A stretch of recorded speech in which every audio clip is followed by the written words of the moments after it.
everybody. I'm John Curtis. Oh, no, I'm not. I'm not John Curtis. I'm Sarah Sloman. But John Curtis is a little bit poorly bad. So let's wish him all wonderfully well with tagging him in the comments section of these notes. So welcome to the News and Views. We are the award-winning EV Café, and this is 30 minutes of what's happening in sustainable transport with expert analysis from the EV Café crew, brought to you this week in partnership with Pay Through. That couldn't have been better timed. For those of you who don't know, Pay Through is all about making the EV charging experience easier for suppliers and drivers, and we'll shortly be doing a big piece of research, so more on that maybe a little later. So please do grab a cuppa and plug into what's been happening in clean transport this week. But I am joined by the enigmatic, as I like to say to Paul when we're doing our EV Cafe podcast, Paul Kirby. How are you doing? I'm doing very well. Very exciting. It's been a busy old week, and I'm looking forward to this, and also looking forward to the weekend. Oh, busy week. That's nothing. You should see what's happening next week and the week after. But as I say, more to come on that. And Sam, hello, Sam. How are you today? I'm very well. I was just looking up enigmatic because I couldn't remember what it meant, and it says difficult to interpret or understand, which is absolutely brilliant. So well played. Oh gosh, well then, okay. Note to self and all who are watching, we must edit our intros for the web. It's stupid. Well, in that case, I won't be using words that I haven't looked up before I celebrate them for Paul's benefit. So we're talking about having a busy week. That's very, very true. Next week, of course, we've got two important things. We've got our Wednesday webinar. We'll be talking all about the shows that are coming up. And then on Friday, we have a very special day, sort of EV Cafe Partners Day. We'll be going up to Leicester Tigers to spend some time together talking about the importance of communication. And then the week after that, we have the CV show. Paul, can you tell us a bit about what's going to be happening there with EV Cafe on tour in 24 at this year's CV show? Boom. It is mind-blowing. There'll be lots of these busying about, and also the bigger stuff. There's going to be some trucks. So there's Destination Net Zero, which has got a lot of the truck stuff there. You can see trucks from Renault and Iveco and Mercedes and, wow, some of the really big stuff. And all zero emission, of course. We've got some great manufacturers that will be positioning a lot of really new kit. And we've even got Canoe are going to be there. So, and yes, no, it's, as I said last week, it's not a little boat. It's actually a van.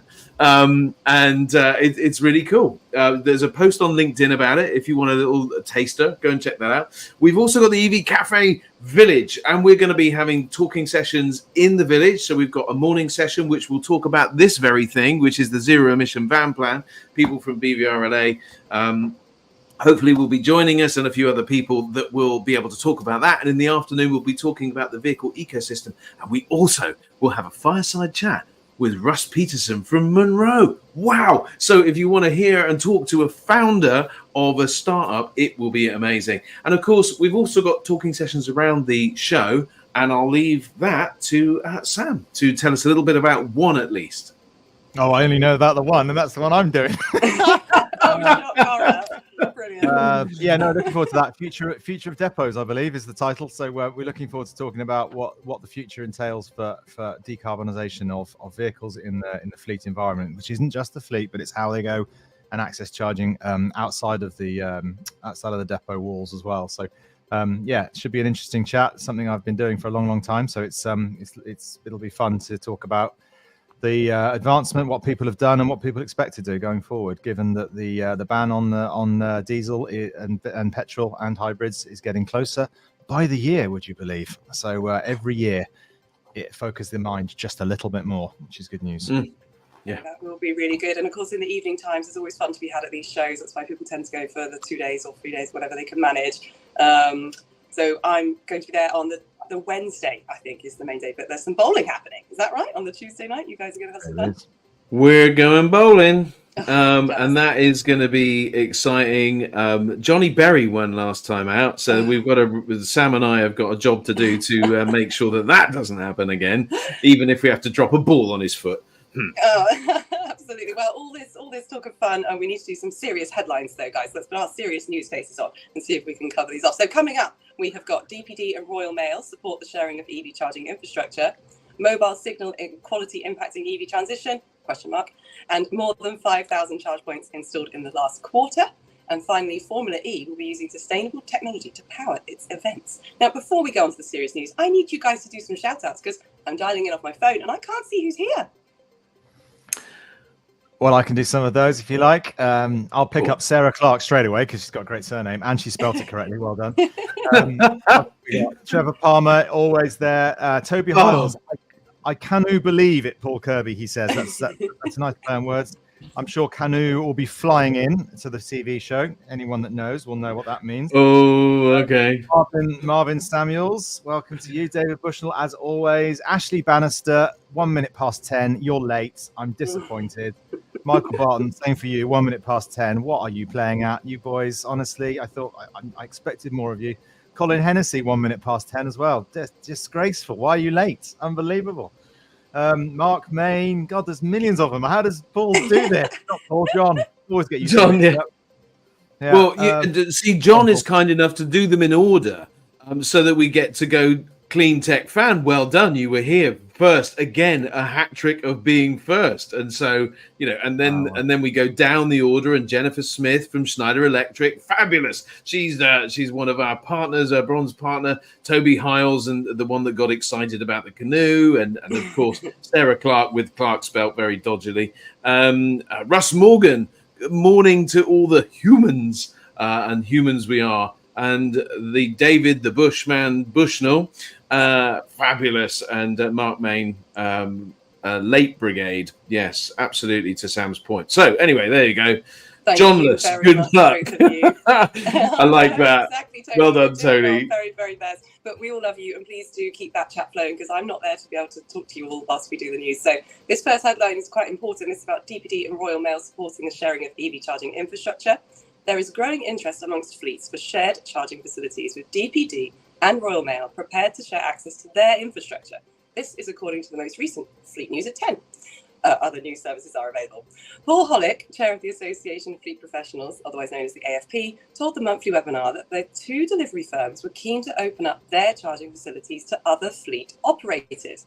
It comes after the AFP announced it was investigating the opportunities and challenges of sharing charging points in January. And actually, I'm going to be joining that Fleet News webinar on the 9th of May. We'll be dissecting this exact issue. And also for you, Sam, for the CV shows panel, you must have already prepared some notes on the pitfalls and advantages of fleet depot sharing. What are your thoughts, Sam?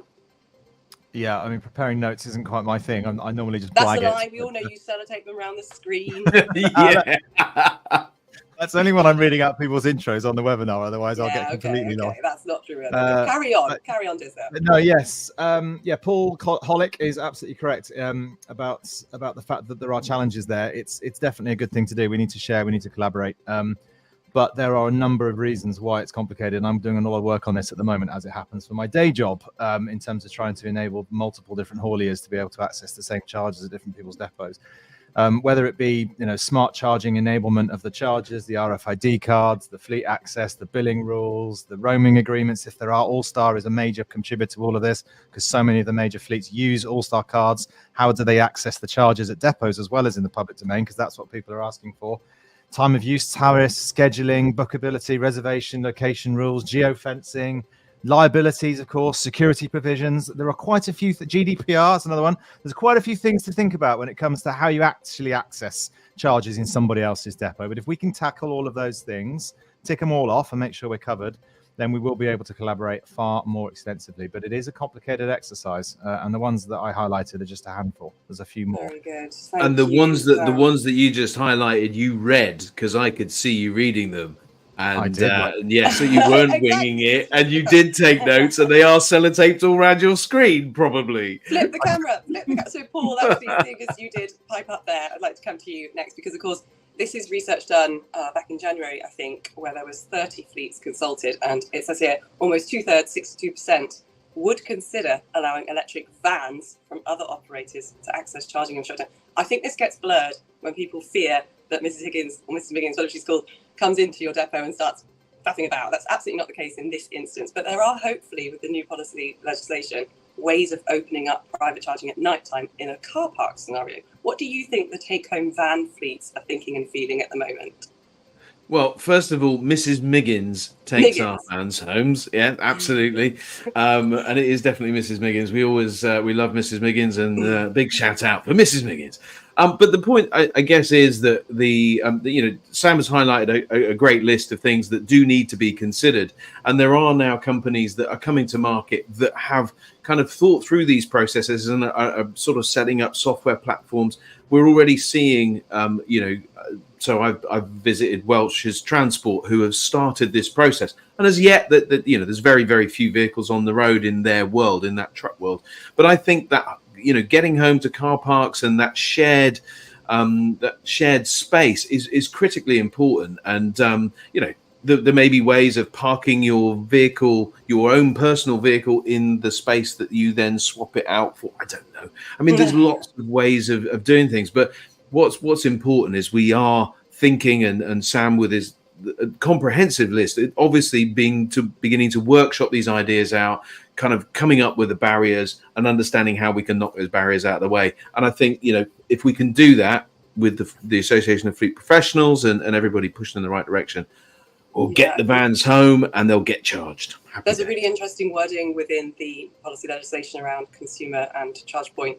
It's the word visitor. If you are allowing visitors to use your chargers, it's okay, I think. But if it becomes a public charging network, then that person that owns chargers at an office, like I'm using here today, 6 chargers I've plugged in, if they wanted to then open them at night time, that might make them the CPO, which could be a bit of a problem in terms of meeting the legislative requirements. So I'm trying to help the AFP come up with potentially, and thank you, Matthew Addington, REA, for talking to me on LinkedIn about this yesterday. Everybody's putting all hands to the pump to solve this riddle for take-home fleets and others. So let's move on.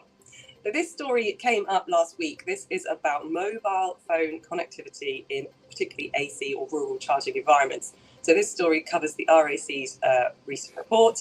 Around 2/3 of Britain's most common type of public charge points suffer limited mobile signal connectivity. That means the AC charges. This is research by the RAC Foundation. They analysed a random selection sample of 2,059 Type 2 public chargers across Britain and revealed the majority of these do not have adequate level of coverage from all 4 mobile phone providers. This is a problem, of course, because if those chargers aren't also able to have contactless technology, then there is no way to start the charger. And like I always say, 5 ways to pay and yet no way to pay. So if you don't have the adequate coverage of 4 mobile phone network providers, then you can't guarantee the 100% uptime that we all need. So in Britain, outside of London, just a third, 33.4% of the Type 2 chargers analysed are in locations where there is acceptable 4G coverage. So the 2/3 are in spots where signal from 1 to 2 or even 3 of all the providers is absent or too weak to work. So charge point operators investing in apps or QR code web checkout, if you aren't checking that your mobile phone network is adequate enough, then those chargers will not start. Thank you for Transport and Energy for covering this story as well. Over to you, Paul. What do you think about this? Have you encountered this problem? I haven't encountered this because in most cases I don't charge. Certainly rurally, I'm usually kind of on my way or at home, so I'm fortunate in that regard. It is a big challenge, of course, because how do we square that circle? Because if people can't pay, which is one of the things that is probably the most frustrating, when you are at a charge point and you can't pay, or it takes an amount of money on your account, or whatever it is, there's nothing more frustrating. And if people rurally are taking a van home, or doing that kind of thing, or just then they become inactive, unproductive, all of that kind of stuff, and it is deeply frustrating. It definitely needs some resolution. Contactless could be that resolution, right? I guess, but or wired connections or something. I don't know. Wired connections are tricky, certainly in these rural areas and AC chargers. And on the contactless pool, you'd have the same problem because they both have to connect through the same level of connectivity. So if you're struggling with one type, you'll struggle with the other.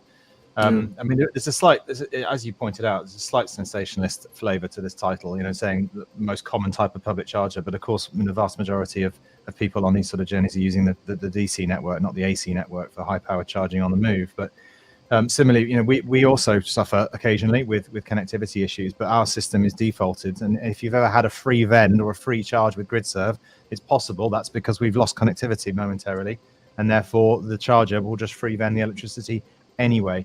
So I don't really understand why the other charge point operators can't put a solution in place that sets a rule such that if you lose connectivity, you get free charging, and then the customer gets to be able to access something, and the onus is on the charge point operator to get a better signal by whichever means possible. So I think there are methodologies by which people can do better.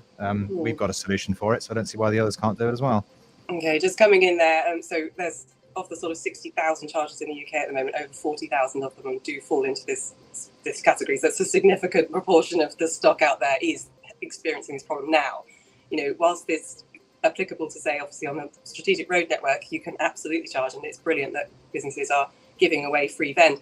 Even though when these charge point operators use Wi-Fi hotspots, for example, to help people to then download and access the app, for example, sometimes that Wi-Fi isn't strong enough either with today's modern technology and high-powered apps. In terms of the contactless checkout, yes, that is very possible. You actually don't need that much of a signal. There's a thing called an offline transaction. I don't know if you've ever paid for something and walked away and got a text an hour later to say we've debited your account. That can be true too. Right next to the same charger that sparked this debate, there was a contactless terminal selling parking. So it isn't absolutely not beyond the wit to have a parking terminal that does contactless and a charge point terminal that does contactless. But I can't tell if the chat's kicking off or not. But if you've got RFID, though, RFID is so far from dead that RFID would start the charger when you don't have mobile phone signal. But because there's still so many closed networks out there and that the new legislation doesn't open them up, then you still are stuck with just having to be a member or having to be owned, which isn't a nice way to be. And that's go on, Sam. So I was going to say, I think the other thing we need to be careful of is proportionality in terms of the numbers that you quoted, Sarah, in terms of the tens of thousands of ACs, which is entirely correct. But we also need to consider the utilization, right? So there are tens of thousands of those chargers that probably get used maybe once a week versus other AC chargers that are exactly the same, that are getting using 10 times a day. So those that are in the fields of nowhere that are collecting weeds are not actually being used, probably could potentially be on that list. Whereas actually the ones that are most pertinent, where people are actually going, are the ones that we need to focus on to make sure that people can charge in those areas. But this is about equality of service, isn't it? And it's about the ability of people that live rurally or don't have a driveway and all those kinds of things. And yes, I understand it. Like when a rapid charger was put in 2 or 3 years ago, it wasn't used very often. But now they're getting used more and more depending on where they are. So what we've got to do is prepare for the future and also give an equity of service to the whole nation, because that's where we're going to end up, and that's the key. I would just highlight this comment from Michael Barton. Could this mark the return of cash, such as with old parking meters? Remember putting money in the meter, right, for electricity? Us poor kids used to have to do that. But yeah. I mean, don't forget, Paul, I'm sure this has happened to you, but if you consider places you've been and charged, maybe on DC, maybe on AC, but you've also noticed there's some other AC chargers at the other end of the car park that no one uses anymore. Sure. They count too, right? So there's lots of legacy and obsolescence that is built into the same locations, which is also distorting the numbers a little bit. Yeah, I agree with that. I'd love to be measuring everything on how many kilowatt hours dispensed rather than how many charges there are in the ground, because I think these charges would be more utilised if there were easier ways to pay. There's such a discrepancy at the contactless terminal thing is quite close to the cost of the AC thing in the first place. So a lot of charge point operators didn't invest in contactless at the time. But my prediction is that with the new legislation, AC providers might deem a one-to-many solution, so one contactless terminal versus six AC chargers, to be a good way of doing things as a backup, should you wish. Anyway, moving on to a more positive story. There has been a 10.5% increase in the number of public electric vehicle charge points in the last quarter, with more than 55 new high-powered charging hubs available, according to the new figures from ZapMap. The overall rate of installation has increased by 35% compared with the average across 2023. Great news.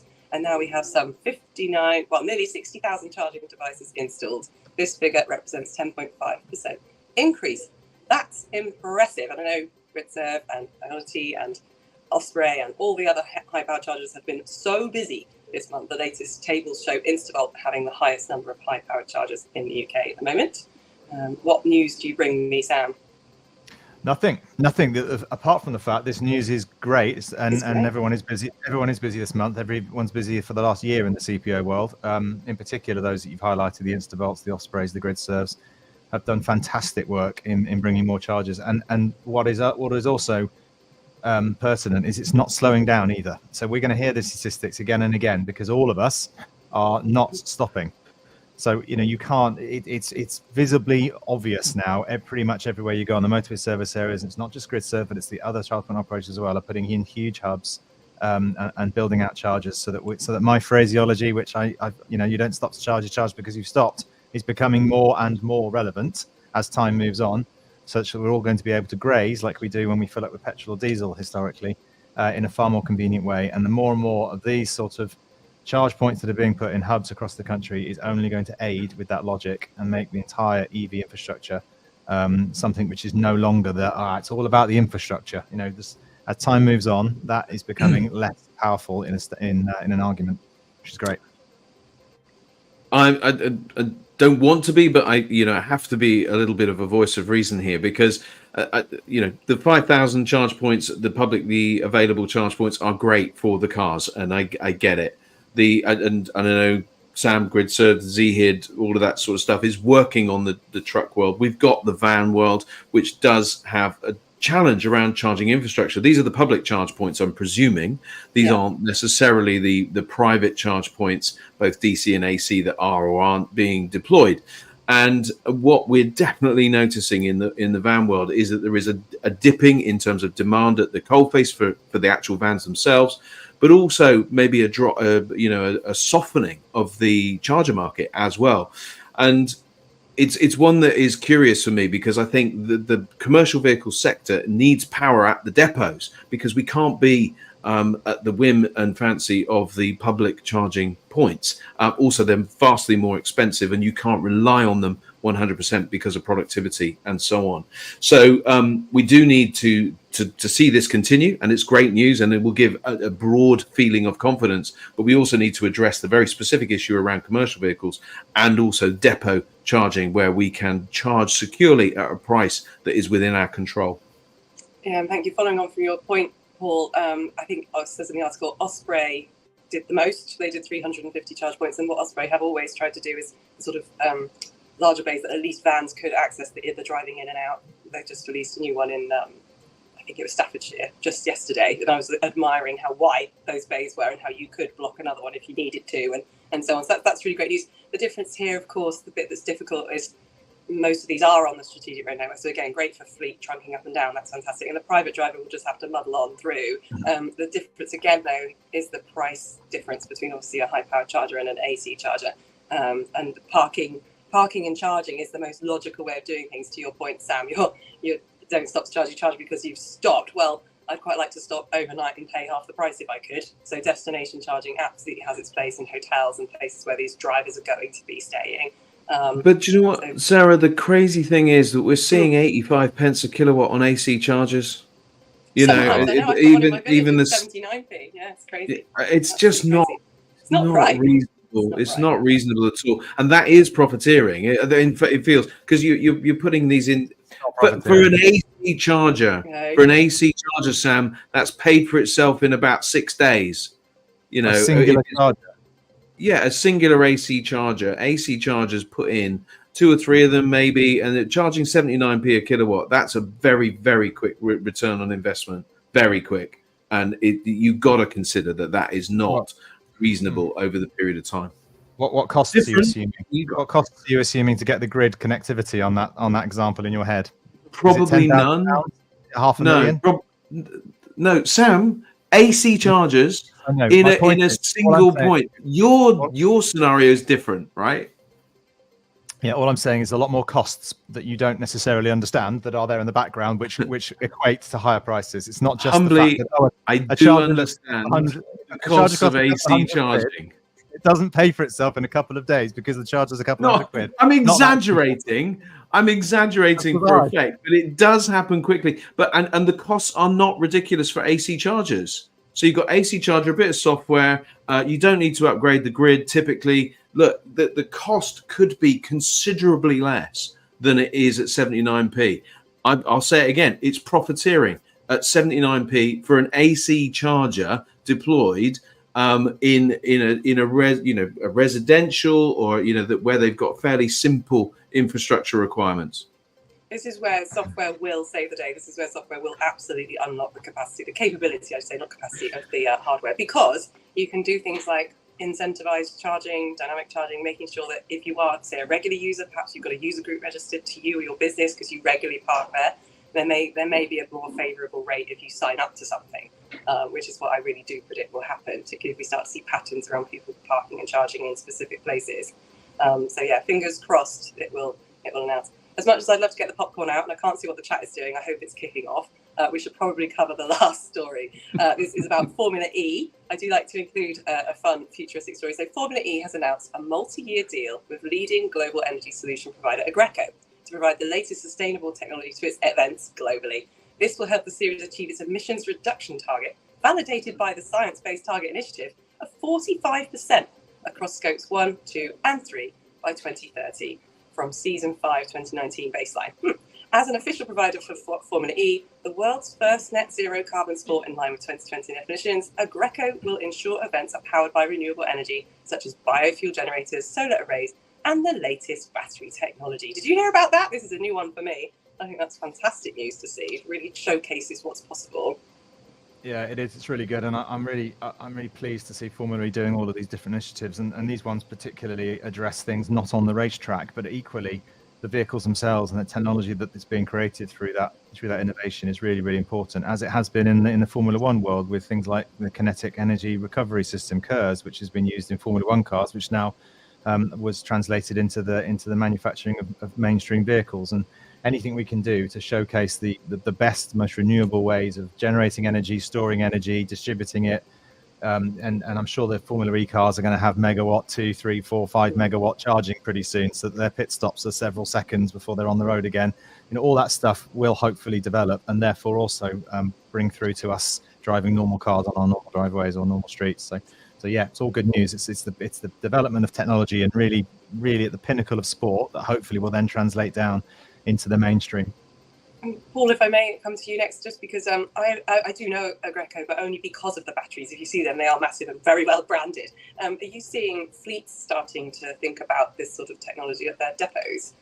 Yeah, so the acronym is BESS, Battery Energy Storage Systems, and we're seeing shows come up, BESS shows, solar, BESS and solar combined. And when you think about the value that is in used vehicles, so we talk about vehicles, and it'll become apparent why I'm going to vehicles right now. Because if you buy a 5-year-old, 5 or 6-year-old Kangoo, for instance, or a Nissan EMV200 with its 40 kilowatt hour battery or 33 kilowatt hour battery, that you can pick those up for £4,000 or £5,000. Take all the vehicle off, get the battery, repurpose that battery at 20, 25 kilowatts, and whatever it holds, attach it to your house, and then store energy from solar. So I think it's great to see it at the pinnacle of sport. Wouldn't it be interesting to see charging as that sort of pit stop sort of stuff? That would be cool. They don't do pit stops for energy at the moment, do they, or fuel? And similarly with Formula One, but we might see that come back if they kind of want to get an increased use of energy, and then download that energy really quickly so that they can go really, really fast and catch up the time that they've lost. It could be really, really exciting. But I think battery energy storage systems are definitely beginning to be on people's radar to reduce the impact on the grid and help balance the energy requirement, and also reduce the cost, right? Getting sunshine into those batteries and then put them in your vehicles, it's got to be good news. Yeah, there's still a big debate over the sort of investment profile of a battery on site, but it's a no-brainer if you think about it. They've even written here in this news article, Aggreko will be supplying 6 300 kVA batteries to charge all Formula E cars, as well as varying battery sizes. It says you can simultaneously charge 4 race cars and the equivalent of 84,000 mobile phones. It's going to bring it to life, and no, I'm really pleased to see it. Well, it's 10:29. We've nailed it. We've got to the end. So I just need to ask the audience, if you have any clean transport PR or news stories that you'd like us to cover, please send them to us at hello@evcafe.org. And until next Friday, it's goodbye from me, and it's goodbye from them. This has been an EV Cafe production brought to you this week in partnership with PayThrough. Other sustainability news and services are available, but this is just fun. She says in an empty office. Now everyone hates me. The EV Cafe is truly blessed to be partnered with the AA, Webfleet, Europcar, Plug Me In, PayThrough, Iveco, Zaptec, Drax, Spirit, Hydrock, Allstar, Interval, Schneider, and Dynamon. We are Wow. the EV Cafe, supporting the transition to clean transport. Enjoy the rest of your day. Until next Friday. Bye.